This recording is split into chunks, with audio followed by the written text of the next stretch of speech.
Ayo, what's good, boys? Welcome to this episode of Why You Suck at Valorant.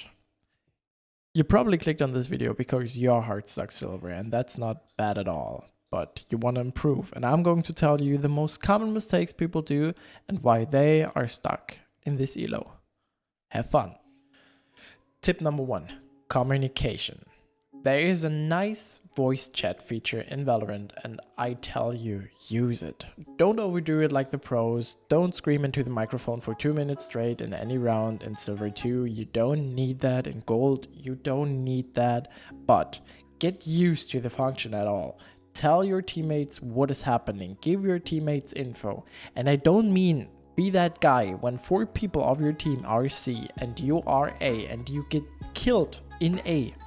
You scream into the microphone, where's the info? Don't be that guy.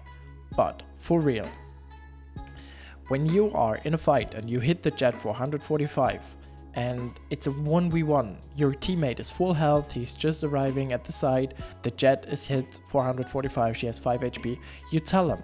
He will have the confidence to go in there and win that fight because he literally have to hit one shot. So that's helping at all.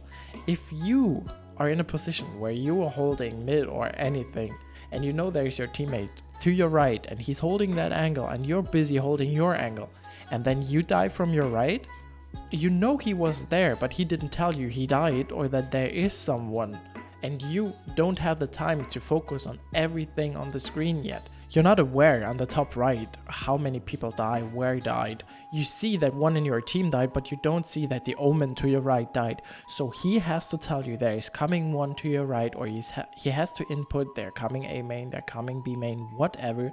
But they have to tell you so you can turn around, you can hold that angle, you can position yourself better. But if he didn't tell you, you die. You are the one screaming then into the microphone, where's the info? Please just start using it. And the higher you climb, the more you will have people that talk to you. I know in Silver and Gold, there's not a lot of people that do it. You have a microphone, you talk to your friends in Discord or TeamSpeak or whatever. I know you have it. Use it. Tip number 2. Keep in mind, it's all opinion, it's all preference. You will be butthurt to hear, but my number 2 is don't pick Reyna.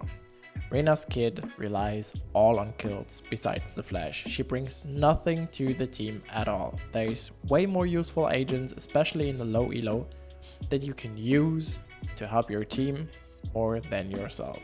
So for me, a better Reyna is Phoenix. He has the flash, he has a self-healing ability, but with that he also has a molly, he has the wall.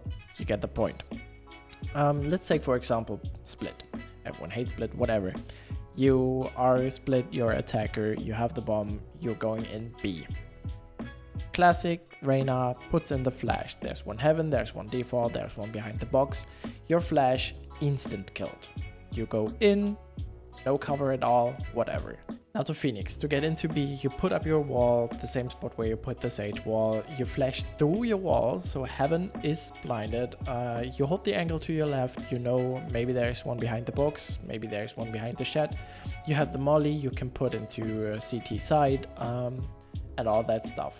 Way more useful because your whole team can go through it. They can't destroy the wall. Your team is in. If you get hurt, pull your molly into the corner, heal yourself there, whatever. You have another flash. It's a way better entry. And this is just an example. As Phoenix, you have so many abilities, and you can get creative with that, where you can, with Reyna, just put the flash in. And don't get me wrong, if you get the kill, you can dismiss, you can heal and whatever, but you have to get that kill. If there's one shot going next to the head and your teammate kills him off, you are at 5 HP and you can't heal yourself.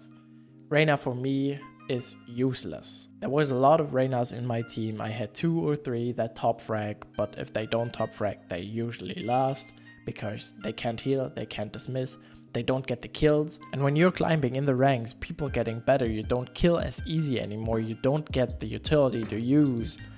Yeah, and it's just useless. So mistake number 3, you're playing the wrong agent for your playstyle. What do I mean with that? Oftentimes I'm playing with Jets, Phoenix, Razes, Reynolds, and they are usually the last inside. I don't know what it is, but if you're a Jet or Phoenix, don't wait to go in. You're the duelist. You are usually the top fragger. You have to go in at first. Yes, there's initiators, but they just initiate you. Usually, you should be the first one. You should be the one to get the trades. You should be the one to get the kills. You have the utility for it. If you're the last one, example, Phoenix, you're being the last one to go into the side, you're useless. For example, your flash didn't do anything. You need to be at the front to flash the opposing team. If you're not at the front and you come in the last one in the side and you flash something, chances are high you flash your own teammates.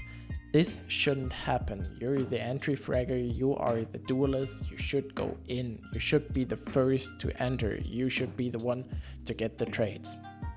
Simple as that. If you're usually the last one going into site, but you love to play Jet or you love to play Phoenix, you probably should get your hands off. If you hesitate to go into the site, maybe try and play Omen or Brim, which have super useful smokes for your team. Set your team up and maybe learn other characters that could fit your playstyle more.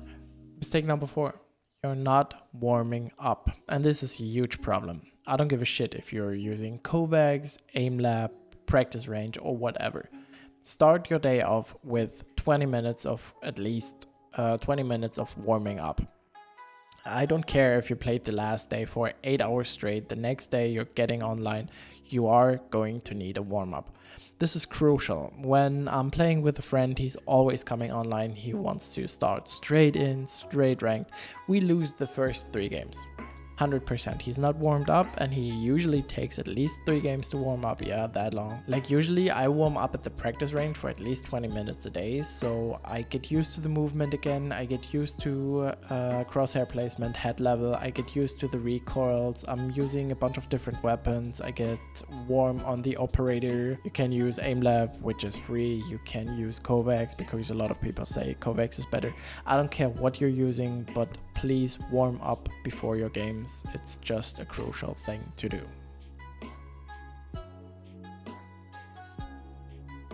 Man, we're zooming through these.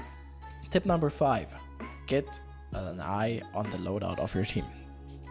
So I don't mean the economy itself, I just mean like on attacking side having an operator usually, especially in lower elo, is not a good idea. But if you want to be that guy that has the operator on attack, look in your team's inventory, press the tab button and just look if someone already has an operator. If so, please don't buy it. 2 operators, usually a mistake. You will see the guy who just bought the operator, he will die in seconds. Stay to him, pick up his operator, maybe even have another opportunity where you think, thank God I didn't have the operator. So yeah, get an eye on the loadout of your team. And the second part of this is you're not sticking to your loadout. If you're using a Vandal a lot and then you use the Phantom, you usually have an easier time. But if you switch around, like sometimes I have a game where I can't decide if I play Vandal and then Phantom and Vandal and Phantom. And because I played Vandal so much, it fucks up my Phantom, and that fuck up of my Phantom fucks up my Vandal. The point I'm trying to make is get used to one gun. Don't switch because this one gun just let you down or something. Don't switch, stay with it. It will cost you some games, maybe, but if you switch around all the time, that makes it worse, especially in the beginning. Get used to one gun and then learn the other gun. Better. Yeah, and that's it for part 1. I'm planning on doing more parts of this. If you have any tips you wanna have in videos, leave them in the comments. If you like the video, dump that smash button, maybe subscribe, however you like it. Cringe. And yeah, hopefully see you in the next one. Peace out. Arigatou.